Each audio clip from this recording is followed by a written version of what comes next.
Kalau kita melihat dari awalnya itu juga sudah tidak beres, dari aspek kebutuhan yang betul-betul real itu seperti apa sih? Kalau kita bisa bilang ujung-ujungnya jadi minim akuntabilitas ya terhadap output dan outcome-nya gitu ya. Karena fokus anggaran ini setiap sektornya itu masih pada penyerapan gitu, bukan pada hasil atau outcome-nya. Kalau misalnya dibilang siapa yang bertanggung jawab, jelas Antara sebuah semangat efisiensi dengan program-program janji-janji kampanye ini memang tidak sinkron, dan bahkan ya kalau emang dianggap tidak cukup taktis untuk bisa dilaksanakan, nampaknya Prabowo juga harus mengakui ya bahwasanya program itu misalnya tidak bisa berjalan dengan baik, daripada bertaruh gitu ya. Karena resikonya ini keuangan publik, jangan sampai tadi ya kita terjebak pada hutang baru. Belum lagi ya tadi ya, kita ini kan juga banyak sekali ya, utang jatuh tempo yang jumlahnya juga cukup besar gitu ya, dan itu memang, mau tidak mau harus dibayar.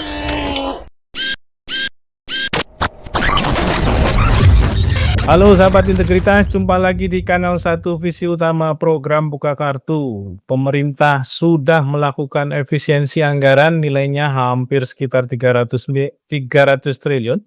Tapi kemarin ketika rapat dengan DPR, Menteri Keuangan Sri Mulyani menyatakan bahwa defisit APBN kita mengalami peningkatan ya dibandingkan target yang telah ditetapkan sebelumnya. Nah, pertanyaannya, efisiensi tapi defisit melebar. Ini ada apa? Nah, untuk membahas soal itu kita sudah ada dua narasumber yang kompeten. Yang pertama adalah Bung Gurnadi. Beliau adalah peneliti di Fitra atau Seknas Fitra. Fitra ini adalah Forum Indonesia untuk Transparansi Anggaran. Jadi memang setiap hari yang dikaji, yang dibahas, yang diplototin adalah data-data anggaran baik APBN, APBD, bahkan termasuk BUMN dan BUMD. Sekarang mungkin bertambah Danantara, ya, Ya, sama sekolah rakyat. dan Sekolah Rakyat serta Koperasi Merah Putih, MBG gitu ya. Ya. Nah, yang kedua ada Mbak Beta Nugrah. Mbak Beta ini adalah manajer knowledge management ya, juga di Seknas Fitra. Selamat datang saya ucapkan untuk Bung Gurnadi dan Mbak Beta. Saya tanya dulu nih di awal ya, mungkin ke Bung Gurnadi dulu. Boleh, boleh. Sesuai dengan apa yang disampaikan oleh Sri Mulyani di DPR. Efisiensi sudah dilakukan, angkanya juga sangat besar. Banyak KL ya yang sudah menjerit agak lama gitu ya, karena mereka ruang aktivitasnya menjadi terbatas, bahkan kabarnya AC-AC di kantor pemerintahan juga on off gitu ya untuk memastikan efisiensi itu jalan. Tapi di rapat terakhir Sri Mulyani mengatakan defisitnya melebar. Nah, ini uangnya kemana yang efisiensi ini kok defisitnya jadi melebar? Bung Gurnadi bisa kasih pencerahan nggak ini ke kita? Siap. Halo Bang Adnan, dan juga, selamat ini juga ya, apa namanya, kepada teman-teman penonton di Indonesia gitu ya, mungkin ini ngobrolnya ngobrol santai kali ya. Santai-santai aja. Kalau ditanya soal kenapa sih, pemerintah mendorong efisiensi, tapi prakteknya itu ada statement dari Menteri Keuangan kita defisit. Ya sebenarnya itu tidak lain tidak bukan ya dari masalahnya ya dari ini ya, cara pemerintah pusat memprioritaskan, belanjanya gitu ya. Sebenarnya gini Mas, kami itu di Seknas dengan lahirnya Impres nomor 1 ya 2025 itu sangat senang ya. Artinya pemerintahan Prabowo ini tentu punya tujuan gitu ya, ingin memangkas semua belanja yang sifatnya dalam tanda kutip "hura-hura" gitu ya.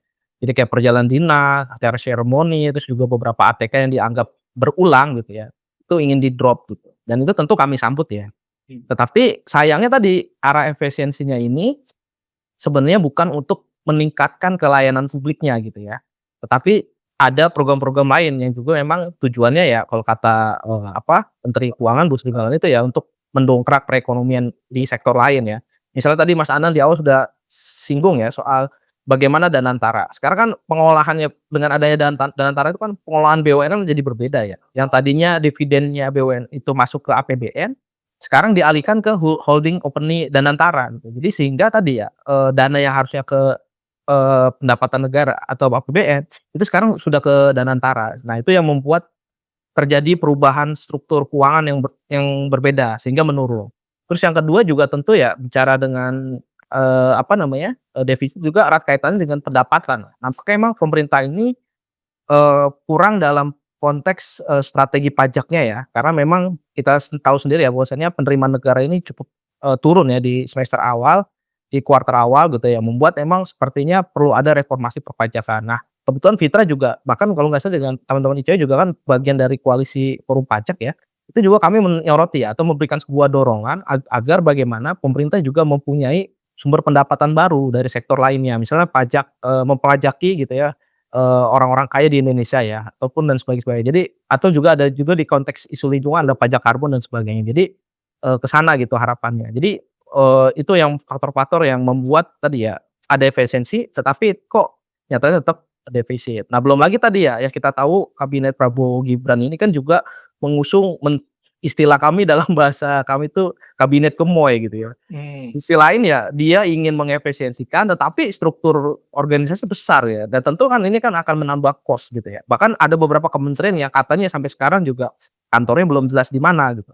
Nah itu kan hal kayak gitu kan yang cukup apa ya, agak kontradiktif gitu ya. Makanya memang, situasi ini kemudian berdampak. Nah mungkin nanti untuk strategi kita bisa ngobrol sambil Ya, gitu ya. Artinya memang oke. dampak itulah ya. Jadi ada beberapa program-program yang sangat ambisius yang membuat beban APBN ini menjadi berat.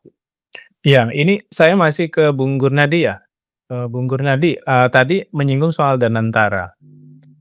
Sepengetahuan kita Sri Mulyani mengatakan, PNBP dari dividen BUMN yang harusnya masuk di struktur APBN sekarang harus ke Danantara. Betul. Itu kira-kira angkanya 80 triliun ya, dari yang diprediksi ya tahun 2025. Ya. Nah pertanyaannya kalau dulu ketika masuk PNBP di-blend lagi jadi pembiayaan baru gitu ya, lewat APBN. Nah sekarang kalau di Danantara itu satu status keuangannya keuangan siapa ini? Keuangan negara, keuangan private sektor, atau apa? Karena Danantara ini kan jenis yang tidak terlalu jelas ya. Iya. Dan yang kedua, terkait dengan berbagai macam masalah baru yang kita hadapi, terutama di aspek pengelolaan sumber daya alam nih. Kita tahu sumber daya alam adalah salah satu sektor yang tetap menyumbang di penerimaan APBN ya. Masalahnya tapi muncul terus dan semakin besar. Ada terakhir itu bahkan Raja Ampat kasusnya, viral, sampai dalam bayangan kita yang sederhana, tempat yang eksotik pun nggak terlepas dari upaya eksploitasi sumber daya alam. Ini sepertinya jor-joran dilakukan, tapi juga agaknya nggak terlalu nyumbang nih ke pendapatan gitu ya. Itu gimana catatannya Bung Gurnadi? Oke, mungkin yang pertama dulu ya soal, uang Danantara itu kemana, sebenarnya sih masih dalam kerangka APBN ya, tetapi memang, tidak secara langsung gitu ya, dia masuk karena memang, kalau bedanya skemanya saja ya, kalau sebelumnya itu dividen BUMN masuk ke APBN, nah kalau dengan, Danantara ini kini dikelola langsung oleh Danantara ya, untuk diinvestasikan kembali. Jadi tidak langsung disetor gitu, tetapi uangnya ini diputar dulu. Sebenarnya lewat BUMN-nya lewat undang-undang BUMN yang baru ya juga sempat agak ramai itu juga sudah cukup dibahas gitu ya. Tetapi memang, memang sebenarnya secara gagasan ini menarik ya, artinya bagaimana, kita berharap ada sebuah upaya, baru agar BUMN ini naik kelas dan kita punya apa namanya, istilahnya punya sebuah pemasukan yang, baru gitu. Tetapi memang tantangannya itu ya, kan kita tahu sendiri ya tata kelola kita juga tidak bagus-bagus amat gitu ya, apalagi belum lagi ya, ketika kita melihat strukturisasi Danantara itu juga di awal juga banyak diduga ya punya konflik kepentingan. Nah itu Iya. yang akhirnya kita membuat, kita agak ragu kira-kira bisa nggak ya gitu Danantara, karena jangan sampai tadi dia tidak masuk di BUMN, tidak masuk melalui APBN, melalui dividen, tetapi juga tata kelola di Danantara juga tidak cukup baik, sehingga tadi akhirnya uangnya itu hanya sia-sia aja, itu Mmm. ketakutannya di situ.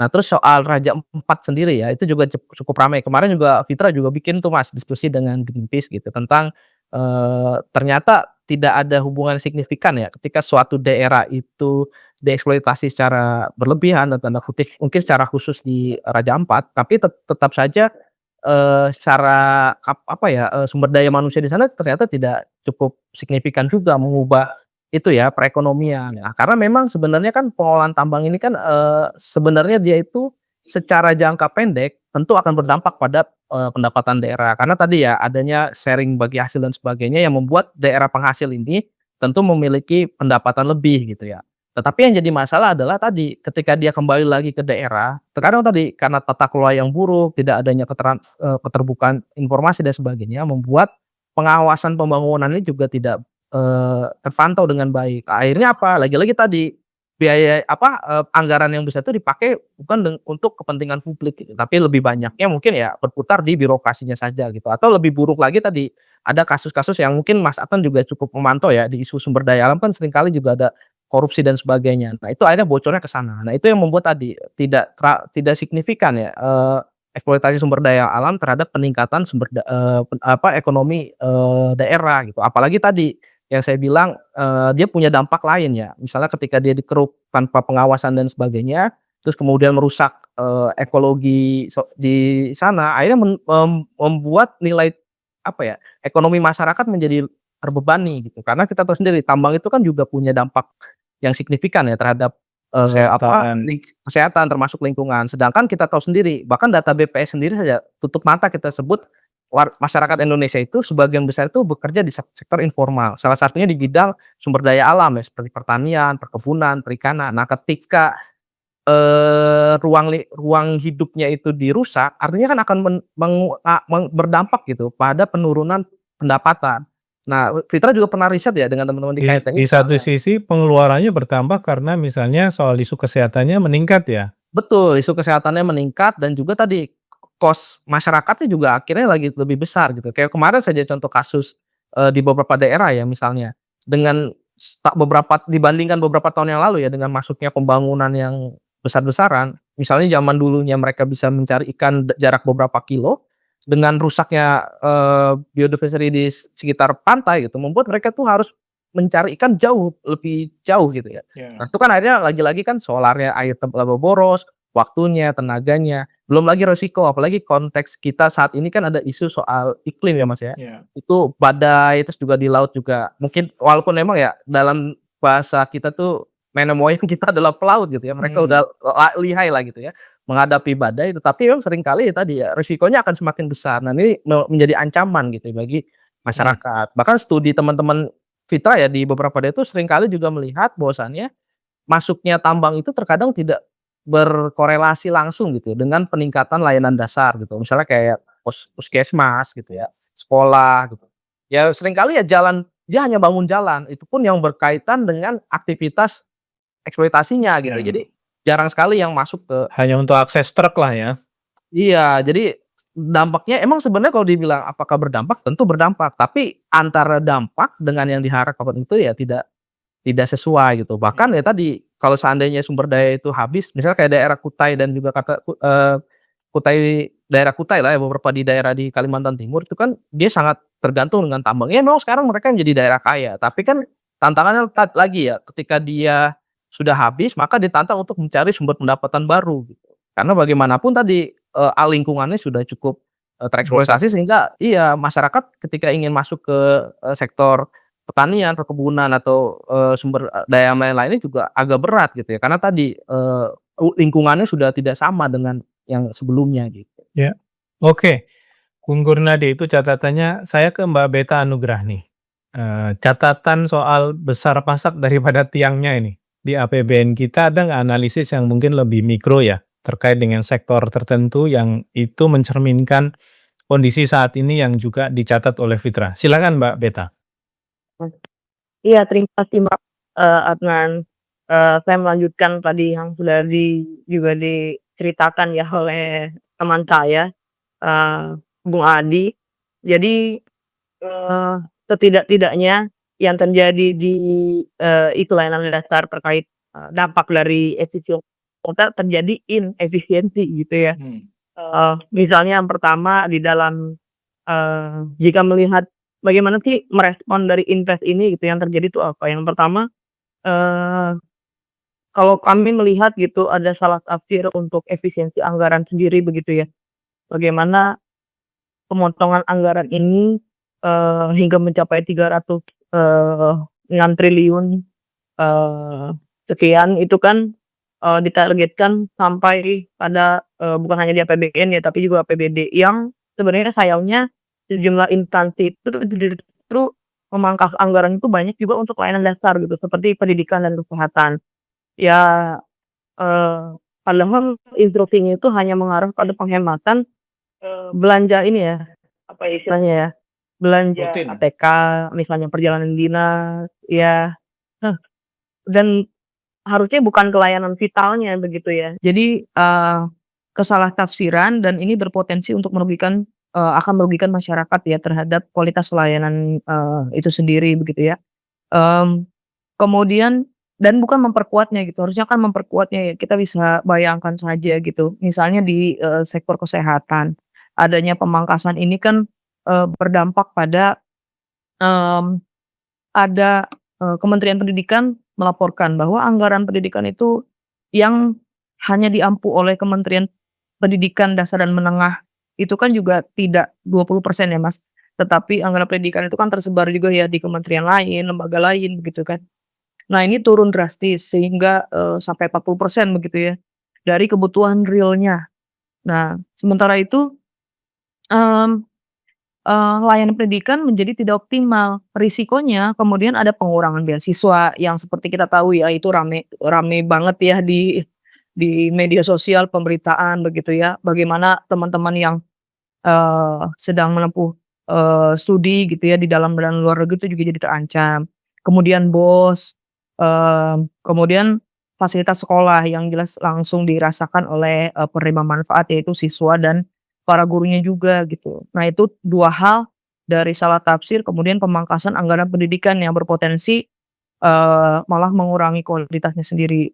Dan kalau yang menarik lagi Mas, jadi, kami tahun kemarin itu baru selesai, riset stunting di 2 kabupaten di provinsi NTT, itu, juga yang terjadi adalah tumpang tindih ya, minim, koordinasi begitu ya. Jadi, koordinasi di sini ya antar lembaga kedinasan ya, eee, yang kita ketahui bahwa stunting itu kan, keterlibatan multi sektor ya, bukan hanya, urusan kesehatan saja, tapi juga hubungan dengan pendidikan, kemudian dengan pangan, dengan infrastruktur, dengan sosial. Jadi, mmm, anggarannya tuh cenderung fragmenter begitu, fragmenter dan kurang terintegrasi, Kak. Dan ini semua menyebabkan, alokasi yang, jadi kurang efisien ya karena, tidak berdampak, secara maksimal terhadap penurunan prevalensi stunting. Eee, Kami menemukan jadi kami membuat ada, 4 4 kuadran gitu ya. Apakah ketika anggaran itu, besar suatu daerah, apakah angka penurunan, prevalensi stunting itu menurun gitu? Dan kemudian apakah ketika anggarannya misalnya, karena kami studinya 3 tahun Mas, eee, tren 3 tahun, apakah ketika, tren anggaran itu menunjukkan menurun, angka prevalensi stunting-nya bagaimana nih gitu? Nah, jadi hubungan antara anggaran dengan, prevalensi stunting ternyata tidak terbukti berpengaruh juga gitu. Jadi ini Oke. satu hal yang menarik gitu, ketika anggaran ternyata, oh di satu daerah tertentu, menurun nih tahun ini, tidak seperti tahun kemarin gitu, tapi prevalensinya menurun. Jadi kan ada faktor-faktor di luar, dukungan anggaran yang, eee, sampai saat ini malah terjadi, pemotongan ya, pemangkasan gitu ya, kepada pemberian PMT gitu ya, untuk kemudian pengukuran, alat pengukuran stunting gitu dan lain sebagainya yang, tentunya sangat berpengaruh. Juga pemerintah kan juga menaikkan target prevalensi stunting yang tadinya 14% jadi 18% begitu. Penurunan setiap tahunnya itu juga tidak mencapai target ya, meskipun dari tahun sebelumnya, bisa nih jadi di angka 19,8% tapi itu masih jauh dari target yang jika dibayangkan 5 tahun ke belakang itu kan rata-ratanya juga tidak lebih dari 0,3% gitu. Nah kita pada akhirnya bisa melihat proyeksi 5 tahun yang akan datang nih, mencapai atau tidak? Tidak sih 18% ini yang diharapkan gitu. Yang tadinya sebenarnya ditargetkannya 14%, itu yang menarik gitu ya Mas, yang terjadi gitu ya. Jadi memang, kalau apa ya, kalau boleh kita, tarik benangnya itu ya, eee, layanan dasar dikorbankan, penghematan, penghematan yang dimaksudkan menjadi salah sasaran, itu yang disayangkan. Kemudian anggaran menurun drastis, risikonya pada layanan yang terdegradasi begitu ya. Kemudian adanya fragmentasi juga akhirnya kan jadi tarik-menarik ya, dinas A, dinas sosial, dinas pendidikan, kesehatan itu, akhirnya menjadi efektivitasnya juga jadi rendah begitu, efektivitas kinerjanya juga jadi rendah. Yang terakhir ya ujung-ujungnya juga tidak, pemerintah di level, target nasional itu juga jadi tidak, apa ya, masih jauh panggang dari api gitu mungkin Mas ya. Ya, Itu dulu dari aku. oke. Mbak Beta, ini, saya ingin mengejar ke hal baru ya, terkait dengan tadi ya, soal salah menafsirkan impres terkait dengan efisiensi. Yang harusnya diefisiensikan itu belanja-belanja yang rutin, yang selalu muncul gitu ya, dan itu dianggap kurang penting lah. Tadi Mas Kurnadi sudah menyebutnya salah satunya adalah soal perjalanan dinas, ATK, makan minum gitu ya, rapat-rapat yang nggak penting lah gitu. Iya. Tapi ternyata kemudian berbelok nih arahnya, dibelokkan oleh birokrasi kan biasanya ya. Betul. Yang dihajar justru adalah alokasi untuk pelayanan publiknya, dipangkas, dari beberapa, persen gitu ya masing-masing, dan itu tercermin juga di dalam alokasi anggaran pendidikan secara nasional. Nah pertanyaannya lalu, fungsi koordinasi agar kerangka efisiensi itu tetap on the track itu seperti apa selama ini? Misalnya antara Kementerian Keuangan dengan Kemenpan-RB, Kemenpan-RB, Menteri Keuangan dengan Kemendagri kalau kita ngomong soal daerahnya, karena yang ngawasi adalah Kemendagri. Apakah nggak ada rambu-rambunya dan kalau melanggar kemudian ada kartu kuning, ada kartu merah, atau kemudian tidak disetujui alokasinya, atau seperti apa? Kok ini sepertinya jadi autopilot ya, masing-masing kerja sendiri, jalan sendiri tanpa ada ritme yang jelas gitu ya, ada dirijen yang jelas gitu. Gimana Mbak Beta selama ini melihatnya? Iya jadi Mas kalau, kita kemudian melihat background-nya ya, sebetulnya kan fungsi-fungsi kelembagaan itu jelas sampai ke level daerah ya Mas ya, ada Bapeda begitu ya, ada, dinas, keuangan daerah begitu ya, terus kemudian juga ada dinas-dinas terkait dengan isunya. Tapi memang, ini mungkin bisa jadi, apa ya, bisa jadi, rambu-rambu yang, harusnya menjadi, tolak ukur juga ketika monitoring evaluasi gitu ya, kemudian penilaian akhir itu pada data yang, seringkali tidak menjadi basis perencanaan. Bayangkan ketika data itu dimiliki oleh satu, dinas, tetapi ada dinas lain yang, apa ya, yang terjadi itu dihalang-halangi atau dipersulit atau meskipun ada wali data ya Mas ya di setiap daerah, tetapi banyak juga data yang, tidak real time seperti itu. Kemudian kalau misalnya kasusnya di stunting sendiri, ada perbedaan, referensi referensi data yang digunakan. Jadi, ada data yang berbasis masyarakat itu EPPGBM dan ada data, survei gizi nasional ya atau SSG yang dimiliki oleh Kementerian Kesehatan. Nah tapi ini juga yang menjadi pertanyaan kami dan, tapi ini juga kami harapkan gitu kepada Kementerian Kesehatan agar tidak ada dualisme data gitu, Mas. Karena ini yang pada akhirnya berkontribusi pada tadi yang Mas tanyakan gitu ya, kok jadi tidak sinkron ya? Jadi kayak, seolah-olah memiliki, urusan masing-masing gitu ya. Ya memang, kalau kita melihat dari awalnya itu juga sudah tidak beres gitu jadi dari aspek kebutuhan yang betul-betul real itu, seperti apa sih maka, kalau kita bisa bilang, ujung-ujungnya jadi minim akuntabilitas ya terhadap output dan outcome-nya gitu ya. Karena fokus anggaran ini setiap, sektornya itu masih pada penyerapan gitu, bukan pada hasil atau outcome-nya begitu ya. Kalau misalnya dibilang siapa yang bertanggung jawab, jelas setiap, lembaga baik di daerah nasional kan juga ada, ada kuasa pengguna anggaran, kemudian ada, lembaga yang, berwenang untuk, melakukan, eksekusi ya, untuk sanksi dan lain sebagainya. Mungkin nanti Adi bisa bercerita bagaimana, peran dari Kemendagri gitu kan, untuk memberikan, apa namanya, konsekuensi terhadap daerah misalnya yang terlambat melaporkan, kemudian ada yang, beberapa temuan dari, BPK gitu ya, kalau di daerah inspektorat perannya seperti apa gitu. Jadi, eee, sejak, koordinasi itu memang harus dibangun dari awal dan memang data itu yang, juga ternyata ada trust issue juga gitu Mas. Ketika, satu daerah itu menggunakan data, itu juga ada trust issue yang sebetulnya menjadi, menarik gitu ya. Dan mungkin juga, di sini kita harus mendorong partisipasi masyarakat yang sekarang ini kan lagi populernya partisipasi bermakna gitu kan. Meaningful participation itu secara harfiahnya itu apa sih? Dan secara implementasi itu apa gitu?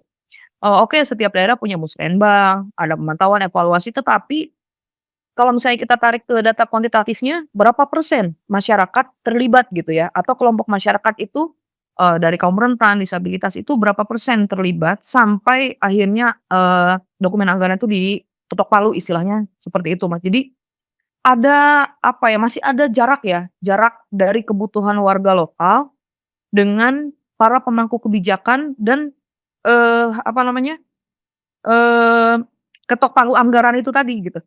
Jadi ini, akibatnya antara alokasi, perencanaan, dan eksekusi seringkali tidak tepat sasaran gitu. Jadi mungkin untuk sanksi dan lain sebagainya bisa disampaikan oleh Bung Adi.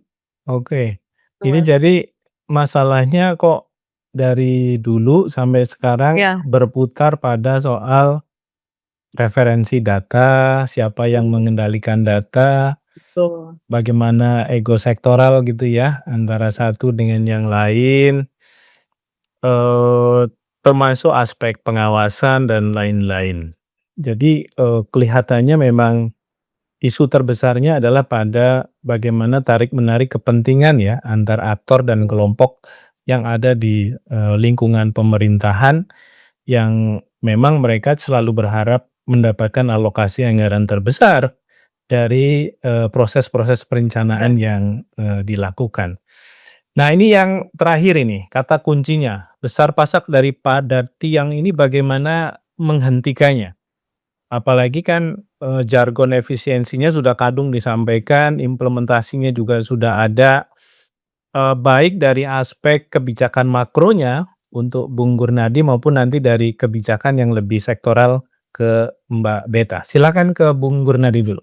Oke, ini menarik ini kalau ditanya bagaimana cara mengatasinya gitu ya.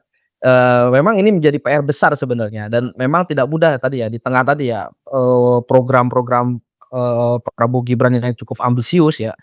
Di situ ada MBG gitu, di situ juga ada Danantara, ada Koperasi Merah Putih, ada Sekolah Rakyat, terus ada pembangunan perumahan perumahan ya kalau nggak salah, itu kan banyak sekali gitu ya. Jadi memang ini sepertinya Prabowo itu, apa ya, karena memang ini menurut analisis saya gitu ya, karena dia punya janji kampanye seolah-olah tuh ingin dituntaskan semuanya dan bagaimana koalisi besar ini juga dapat mainannya gitu ya, bahasa politiknya seperti itu. Tetapi memang, dia lupa gitu ya bahwasannya memang, dinamika di era Prabowo Gibran ini kan berbeda dengan era sebelumnya. Misalnya kayak bagaimana kondisi global saat ini, terus belum lagi ya bagaimana kondisi di nasional. Nampaknya pemetaan itu belum dibaca secara gamblang gitu ya, sehingga tadi ya ada hal-hal yang akhirnya di luar perkiraan. Nah dampaknya seperti ini, yang tadi dibilang Mbak Beta kan sebenarnya jelas ya bahwasanya Impres itu sebenarnya kami mendukung sekali gitu, tapi ternyata dalam praktiknya pemerintah kan kayak babi buta mukulnya ya, memotongnya babi buta gitu, pokoknya dipotong sekian sekian sekian, tidak berdasarkan kinerja. Karena bisa jadi,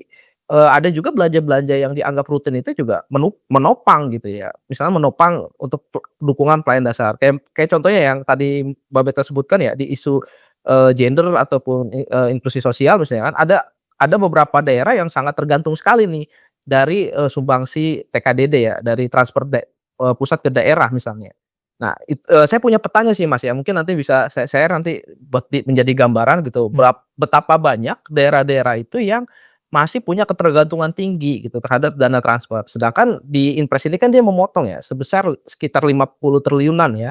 Nah, sehingga memang banyak juga daerah itu yang terpukul gitu ya. Walaupun memang kalau dibalikin lagi, loh harusnya kan yang dipangkas hal yang tidak penting gitu. Nah, tapi nampaknya tidak semudah itu gitu ya. Karena tadi Inpres itu digambarkan sebagai, satu yang kami anggap ya membabi buta ya, dia tidak bertahap gitu ya. Tidak karena kan Impres itu ketika berlaku dia kan sosialisasinya juga ke daerah tidak cukup, baik ya. Ya nanti Perandagri itu seperti itu ya, salah satu itu tadi masuk ke yang pertanyaan Mbak Beta, bagaimana Perandagri dalam Impres ini ya tadi ya, dia selain tadi melakukan sosialisasi, pembinaan, sinkronisasi itu peran-perannya. Dan memang dalam Impres ini tidak diatur sih hukumannya secara apa ya, secara gamblang tidak diatur, tapi biasanya itu ya berkaitan dengan, ini ya hukumannya itu selain administratif dan selain teguran dan administratif itu biasanya ada, ada tekanan untuk misalnya, pengurangan jumlah transfer ya, itu lagi-lagi berkaitan dengan keuangan lagi gitu. Nah itu yang, hari ini terjadi gitu, artinya memang, nampaknya ya tadi ya, antara sebuah semangat efisiensi dengan program-program janji-janji kampanye ini memang tidak sinkron gitu ya. Dan bahkan ya kami juga menilai ya beberapa program-program itu ya penting untuk dilakukan evaluasi gitu. Kalau emang dianggap tidak cukup, eee, taktis untuk bisa dilaksanakan, nampaknya Prabowo juga harus mengakui ya bahwasanya program itu misalnya tidak bisa berjalan dengan baik gitu. Karena, Ya. daripada kita apa ya, bertaruh gitu ya dengan karena resikonya ini keuangan publik. Jangan sampai tadi ya kita terjebak pada hutang baru gitu ya.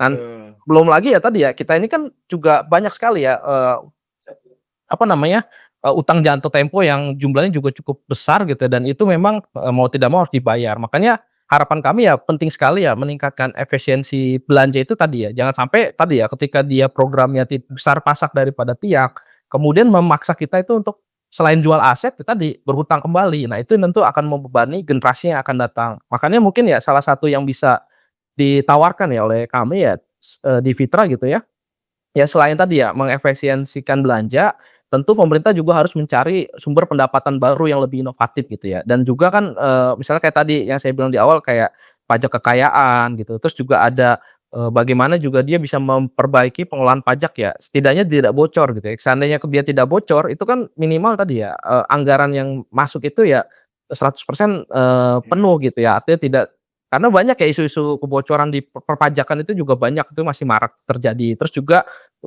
bisa jadi pemerintah juga misalnya memperpanjang jatuh tempo hutang gitu ya, dengan memperpanjang waktunya gitu, sehingga bunganya itu tidak besar-besar banget gitu. Nah itu juga bisa jadi strategi terakhir ya, ketika memang, utang jatuh temponya itu secara nominalnya cukup besar. Terus yang kedua juga bagaimana ya bisa memaksimalisasikan sumber-sumber pendapatan yang dari sumber BUMN ini gitu ya. Nah, meskipun dengan adanya Danantara ya, tentu kami juga menjadi sebuah perhatian ya, agar bagaimana sih impact-nya nih Danantara dalam 1 tahun terakhir gitu. Apakah kemudian punya dampak yang signifikan? Memang kalau yang namanya bahasa orang dagang kan tidak selalu untung ya, kadang ada rugi dan sebagainya macam.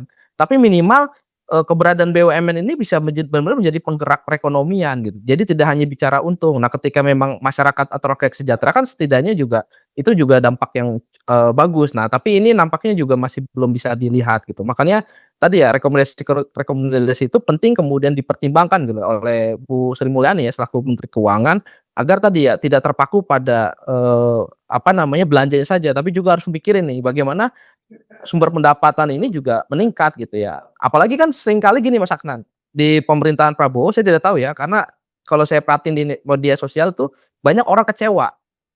Nah, dengan lahirnya tadi ya, dalam tanda kutip dinasti politik dan sebagainya, itu kebanyakan orang tuh kayak melakukan pembangkangan gitu untuk, "Ah, udahlah nggak usah," misalnya kayak, berhenti melakukan konsumsi dan sebagainya agar tidak apa ya, tidak ini ya implikasi pada pajak misalnya. Nah, itu kan hal kayak gitu kan menjadi, problem tersendiri gitu. Padahal kita tahu sendiri pajak itu kan merupakan apa ya, darahnya lah sebuah negara gitu. Makanya membangun kepercayaan publik itu juga penting gitu, agar kemudian masyarakat juga punya kepercayaan lagi sehingga akuntabilitas pemerintah gitu dalam mengolah keuangan negara itu ya, jadi bisa lebih baik lagi gitu. Karena tadi dengan adanya kepercayaan yang bisa mungkin dibangun oleh pemerintahan Prabowo Gibran ya di Hmm. awal-awal pemerintahan ini gitu. Oke, memang ini tantangannya juga karena pejabat-pejabat yang, kebagian belanja-belanja yang enak gitu ya, seperti MBG gitu. Oh Itu iya, juga akhirnya minta duitnya seenaknya sendiri tuh. iya Kemarin kita betul. dengar misalnya, "Nambah dong 50 triliun lagi," gitu. Iya betul betul. Itu itu seakan-akan mereka itu nggak paham defisitnya melebar, utang kita juga makin banyak. Itu bagaimana ya Bung Gurnadi mengatasi paradigma yang tidak melek terhadap kepentingan Publik ya. publik secara, lebih besar gitu ya, tapi ya hanya sektoral melihat dirinya sendiri yang harus dipenuhi, dan oleh karena itu tugasnya Sri Mulyani untuk mencari duitnya gitu. Nah, ini mungkin jawaban bercanda kali ya, Mas, ya. Itu Iya. makanya bahasa kami tuh mungkin kemarin tuh retreat-nya tuh nggak ngopi kali, Mas.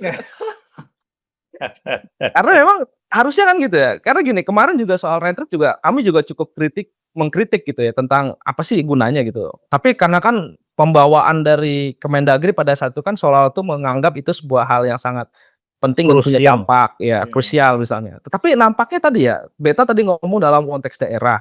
Terus kita tadi ya Mas Adnan dan Kati saya juga memotret dalam konteks di nasional. Nampaknya ya sebenarnya kemarin di retreat itu apa sih gitu, kok tidak terlihat gitu. Artinya memang, jangan sampai tadi ya, problem soal miskoordinasi ini menjadi, tameng gitu ya. Jadi seolah tuh membenarkan gitu, ketika dianggap tidak berhasil, solusinya selalu dana gitu. Solusinya selalu tambah dana. Padahal kan problem ini kan terjadi ketika tadi tata kelola anggarannya tidak baik. Seperti contoh lah kita ambil soal MBG gitu ya. Mungkin kalau kita lihat dari sisi positifnya itu kan harapannya punya, multiplier effect ya di ekonomi. Tapi pertanyaan saya, sejauh apa sih, kita atau masyarakat umum ya yang punya usaha catering dan sebagainya itu bisa mengakses itu?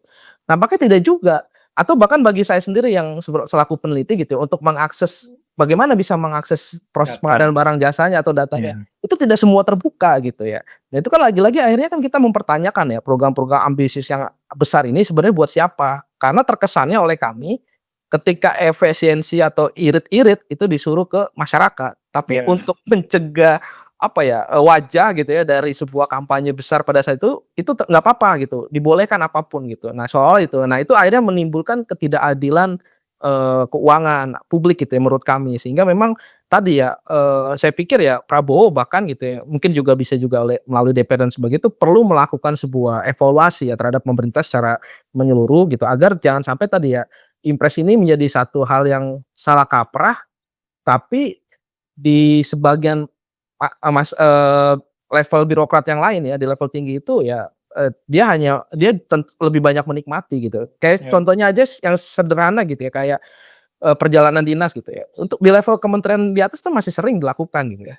Bawahnya saja yang harus irit ya. Bahkan ada satu kementerian lembaga yang ada jam liftnya gitu. Jadi kalau di jam-jam tertentu sudah tidak bisa pakai lift, tidak bisa pakai AC gitu. Itu kan, padahal mereka sebenarnya punya kebiasaan misalnya ngejar lembur dan sebagainya. Ini menjadi tantangan sebenarnya yang memang perlu dievaluasi secara menyeluruh gitu. Dan bahkan menurut saya juga ketika memang menterinya itu tidak kompeten, itu perlu banget Repot. untuk diganti gitu ya, karena bagaimanapun ya mereka kan punya janji kampanye ataupun janji publik yang memang harus dipenuhi. Ketika tidak kompeten menurut kami ya perlu ya mengevaluasi dan mengganti, menteri-menteri ya dengan orang yang lebih kompeten sesuai janji Prabowo ya, ingin mengisi menteri-menterinya itu, yaitu menteri yang profesional. Tapi kan nampaknya tidak ya, nampaknya ya lagi-lagi yang masuk itu secara profil ya orang-orang, lingkaran Partai. kekuasaan, partai gitu Iya. atau koalisi besar gitu. Nah itu yang memang menjadi, apa ya, selalu menjadi kontradiktif gitu ya yang kami nilai gitu. Iya. Jadi kayak boros di atas, irit di bawah ya. Ya betul. Mbak Beta, gimana catatan terakhirnya? Iya Mas, kalau dari saya sih, eee, yang menarik itu memang pemerintah harus lebih waspada sebetulnya ya terhadap kekuatan masyarakat sipil ya Mas.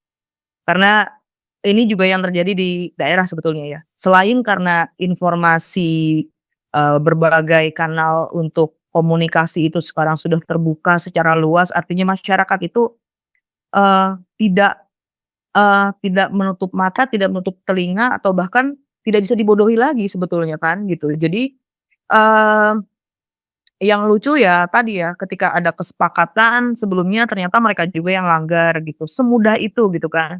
Meminta untuk penambahan anggaran juga, kok bisa semudah itu. Dan, praktiknya dalam implementasinya kenapa tadi saya bilang hati-hati terhadap masyarakat sipil, karena banyak sekali inisiatif-inisiatif yang lahir di daerah dan berkontribusi yang sangat besar pada pemenuhan layanan dasar itu lahirnya dari inisiatif masyarakat sipil gitu.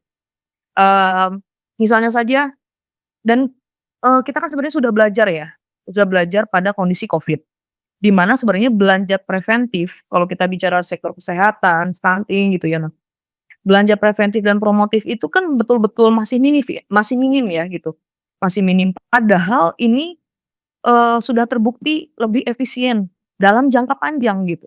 Buktinya apa misalnya? Ya buktinya, untuk urusan stunting, edukasi terhadap bukan hanya seorang ibu yang, mengandung anak gitu, tetapi edukasi terhadap ayahnya itu masih sangat sedikit ya di berbagai daerah di Indonesia gitu ya, 38 provinsi ini gitu, itu masih sangat sedikit dan itu banyaknya lahir dari inisiatif masyarakat sipil yang, kalau dilihat belum diakomodasi secara lebih serius. Artinya lebih serius ini, ya sama pemerintah, daerahnya mau itu kabupaten atau provinsi, mbok yo dibikinkan pelembagaan gitu, Mas.